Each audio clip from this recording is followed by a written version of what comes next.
शरत चंद्र चट्टोपाध्याय जी का उपन्यास अंतिम प्रश्न।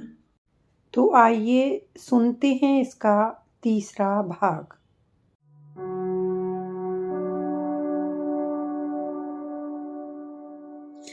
मनोरमा आशु बाबू की सिर्फ बेटी ही नहीं, उनकी सगी, संगी, साथी, मंत्री और मित्र सभी कुछ है। बंगाली समाज के असाधारण रिवाज के पिता और पुत्री के संबंधों में उचित दूरी का होना, अपने पिता की मर्यादा की रक्षा के लिए मनोरमा पूरी कोशिश तो करती, मगर ज्यादातर समय उसकी रक्षा भी नहीं कर पाती। कभी कभी इन दोनों में ऐसी चर्चा छिड़ जाती जो साधारणतया पिताओं को असंगत लगेगी, मगर इन्हें नहीं लगती थी। बेटी से आशु बाबू कितना प्यार करते थे, इस बात की कोई सीमा नहीं थी। पत्नी वियोग के पश्चात दूसरे विवाह की बात मन में न लाने का कारण एक शायद यह बेटी भी थी, मगर मित्रों में जब यह प्रसंग उठता तो अपने 3.5 मन वजन की देह और बीमारी का बहाना बनाकर कहते, किसी लड़की को क्यों बर्बाद करूं? मणि की मां जिस दुख को साथ लेकर स्वर्ग चली गई, वह मैं ही जानता हूँ, वही आशु के लिए काफी है।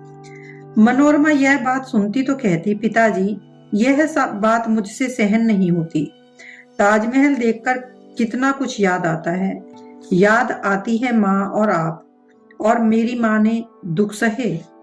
आशु बाबू कहते, तू तो उस समय 10-12 साल की थी, जानती तो है सब कुछ, किसकी गर्दन में किस चीज की माला पहनाने की कहानी है, वह सिर्फ मैं ही जानता हूँ मणि, सिर्फ मैं जानता हूँ। कहते हुए उनकी आंखें भर आती। आगरा में आकर वे सबसे मिले जुले, मगर सबसे ज्यादा निकटता हुई अविनाश बाबू से। अविनाश संयत और सहिष्णु स्वभाव का व्यक्ति है। उसके चित्त में एक ऐसी शांति और प्रसन्नता थी कि सहज ही सबको अपनी ओर आकर्षित करता। मगर आशु बाबू के आकर्षित होने का कारण एक और था, और वह था अविनाश बाबू का दूसरा विवाह न करना और पत्नी के प्रेम को दर्शाने के लिए अपने पूरे घर में अपनी मृत पत्नी की तस्वीरें टांग रखी थी। आशु बाबू उससे कहते, अविनाश बाबू, लोग हमारी प्रशंसा करते हैं, वह कर सकते हैं इसलिए करते हैं, उन्हें दोष नहीं देता, छोटा भी नहीं समझता। बस सोचता हूं कि मैं नहीं कर सकता। बस इतना जानता हूं कि मणि की मां की जगह किसी और को पत्नी मानना मेरे लिए सिर्फ कठिन ही नहीं, असंभव है। मगर यह खबर क्या वे जानते हैं? नहीं जानते। यही न अविनाश बाबू, अपने मन से पूछकर देखें कि मैं ठीक कर रहा हूं या नहीं। अविनाश हंसकर कहता, मगर मैं जो कर नहीं पाया आशु बाबू, मास्टरी करके खर्च चलाता हूं, समय भी नहीं मिलता और उम्र भी हो गई, लड़की देगा कौन? आशु बाबू खुश होकर कहते, ठीक कह रहे हैं अविनाश बाबू, बिल्कुल ठीक। मैं भी सबसे कहता रहा, देह का वजन 3.5 मन है, बीमारी भी है, कब हार्ट फेल हो जाए लड़की कौन देगा? मगर जानता हूं लड़की देने वालों की कोई कमी नहीं है, सिर्फ लेने वाला मरा है। हा हा हा, मरा है अविनाश, मरा है आशु। फिर वो हंसने लगा। यह कहकर तेज हंसी से कमरे की खिड़की दरवाजे कपा देते। रोज शाम को घूमने जाते समय आशु बाबू अविनाश के घर के सामने उतर जाते, कहते, मणि, शाम की हवा ठंडी हो गई है, बेटी तुम लौटते समय मुझे ले जाना। मनोरमा हंसकर कहती, ठंडी हवा कहाँ है पिताजी, आज तो गर्म लग रही है। पिता कहते, वह भी ठीक नहीं है बेटी, बूढ़ों के स्वास्थ्य के लिए गर्म हवा ठीक नहीं। तुम घूम कर आओ, तब तक हम दोनों बुढ़े 2 बातें करते हैं। मनोरमा कहती, बातें तो 2 की जगह 200 कर लो, मुझे कोई आपत्ति नहीं है, मगर आप दोनों में कोई भी बुढ़ा नहीं हुआ है, इतना याद दिलाकर जा रही हूं। यह कहकर वह चली जाती। बीमारी के कारण जिस दिन आशु बाबू नहीं आ पाते, उस दिन अविनाश को जाना पड़ता। गाड़ी भेजकर, किसी व्यक्ति को भेजकर, चाय का निमंत्रण भेजकर, जैसे भी हो आशु बाबू के घर उसे जाना ही पड़ता। दोनों इकट्ठे होते तो दूसरी बातों के साथ साथ शिवनाथ का प्रसंग भी उठता। उसे अपने घर बुलाया था और सबने मिलकर उसका जो अपमान किया था, उसकी पीड़ा आशु बाबू के मन में आज भी है। शिवनाथ पंडित है, गुणी है, उसकी देह यौवन स्वास्थ्य और रूप से पूर्ण है। क्या यह सब कुछ नहीं है? नहीं तो किस लिए भगवान ने उसे दोनों हाथों से इतना सब कुछ दिया? क्या इंसान के समाज से उसे दूर रखने के लिए? शराबी है तो क्या हुआ? शराबी तो बहुत लोग हो जाते हैं। यौवन में यह अपराध माफ कर देना चाहिए। ऐसी सोच रखकर वे खुद से और अविनाश से अक्सर बहस करते। अपने घर पर उसे बुलाने की हिम्मत तो नहीं होती, मगर उनका मन शिवनाथ के साथ की कामना करता। सिर्फ एक बात का वो उत्तर नहीं दे पाते। जब अविनाश कहता, अपनी बीमार पत्नी को छोड़कर दूसरा विवाह, यह क्या है? आशु बाबू लज्जित होकर कहते, इसलिए तो सोचता हूं शिवनाथ जैसा आदमी ऐसा काम कैसे कर पाया। मगर पता है अविनाश बाबू, इसमें जरूर कोई रहस्य है, शायद। मगर सब क्या सारी बातें सबसे कर सकते हैं? करना उचित है। अविनाश कहता, मगर उसकी पत्नी निर्दोष है, यह तो वह खुद ही स्वीकार करता है। आशु बाबू हार कर सिर हिलाकर कहते, यह बात तो है। अविनाश कहता, और यह जो मित्र की विधवा को धोखा देना, सारा व्यवसाय अपने नाम कर लेना, यह क्या है? आशु बाबू शर्म से मर जाते, जैसे यह दुष्कर्म उन्होंने ही किया हो। उसके बाद अपराधी की तरह धीरे धीरे कहते, मगर अविनाश बाबू, शायद कोई रहस्य है। अच्छा, अदालत भी कैसे मान गई? उन्होंने क्या कुछ सोचा नहीं? अविनाश कहता, अंग्रेजों की अदालत की बातें तो रहने ही दो आशु बाबू, आप तो खुद जमींदार हैं। यहाँ बलवान के विरुद्ध दुर्बल व्यक्ति कब जीता है, बता सकते हैं? आशु बाबू कहते, नहीं नहीं, यह बात ठीक नहीं, मगर आपकी बात भी झूठ नहीं है। मगर क्या है, जानते हैं?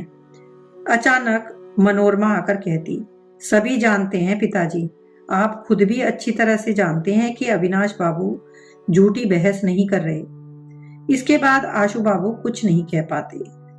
शिवनाथ के सबसे ज्यादा विरोध में मनोरमा ही थी। वह कुछ कहती तो नहीं थी, मगर इस विषय में आशु बाबू बेटी से बहुत डरते थे।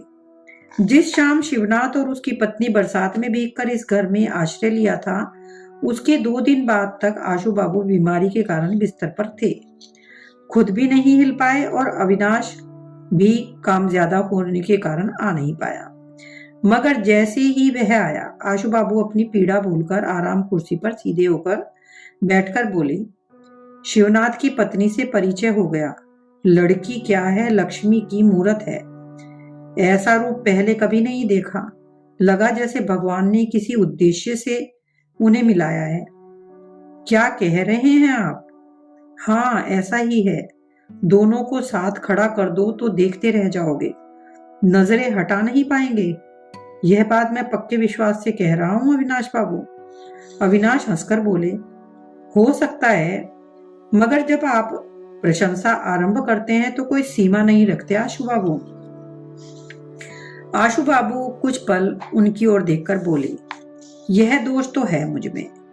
सीमा पार कर सकता तो इस क्षेत्र में भी पार कर लेता, मगर शक्ति नहीं है। मगर उनके संबंध में कुछ भी क्यों ना कहूं, सीमा के इस पार ही होगा, उस पार नहीं जा सकेगा। अविनाश ने पूर्ण रूप से विश्वास कर लिया, ऐसा तो नहीं था, मगर पहले वाला भाव भी न रहा।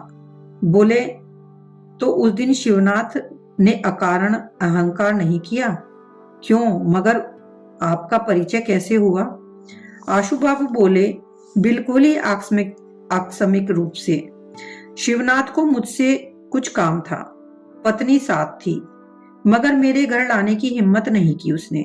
बाहर एक पेड़ के नीचे खड़ी करके वह मेरे घर आया। मगर भाग्य रूठा हो तो इंसान की कोई चालाकी काम नहीं आती, असंभव भी संभव हो जाता है। हुआ भी वही। उस दिन बारिश का विस्तार पूर्वक वर्णन करके बोले, हमारी मणि इन सब से खुश नहीं थी। उसी की हम उम्र है, शायद थोड़ी बड़ी हो, मगर मणि कहती है शिवनाथ बाबू ने उस दिन सत्य कहा था कि वह लड़की अशिक्षित है और किसी दासी की बेटी है। कम से कम वह हमारे भद्र समाज की नहीं है, इस बात पर उसे कोई संदेह नहीं है। अविनाश ने कौतूहलवश पूछा, यह सब कैसे समझा? आशु बाबू बोले, उस लड़की ने खुद ही धुली हुई साड़ी मांगी और कहा कि वह किसी का इस्तेमाल किया हुआ साबुन भी नहीं करती, उसको घृणा आती है। अविनाश को समझ नहीं आया कि इस बात से ये कैसे पता चलता है कि वह भद्र समाज की लड़की भद्र समाज की नहीं है। आशु बाबू ने भी वैसा ही कहा। बोले, इस बात से में असंगत क्या है, मुझे आज तक समझ नहीं आया, मगर मणि कहती है बातों से नहीं। पिताजी, कहने का ढंग वैसा था कि बिना सुने आप समझ नहीं सकते, और फिर लड़कियों की आंख कान को धोखा नहीं दिया जा सकता। हमारी नौकरानी तक समझ गई थी कि वह लड़की उन्हीं जैसी है, उनके मालिकों जैसी नहीं है। बिल्कुल नीचे से अचानक बहुत ऊपर तक बिठा देने से जो होता है, उसके साथ भी वही हुआ है। अविनाश कुछ पल मौन रहकर बोले, दुख की बात है, मगर आपके साथ परिचय कैसे हुआ? आपसे बात की उसने? आशु बाबू बोले, और क्या, गीले कपड़े बदलकर सीधे मेरे कमरे में आकर बैठ गई।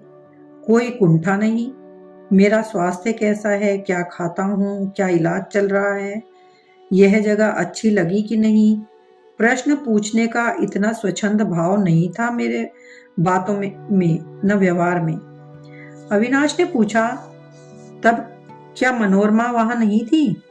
नहीं, उसे तो इतना बुरा लगा कि क्या बताऊं। उनके जाने के बाद मैं बोला, मणि तुम उन्हें विदा देने भी नहीं आई?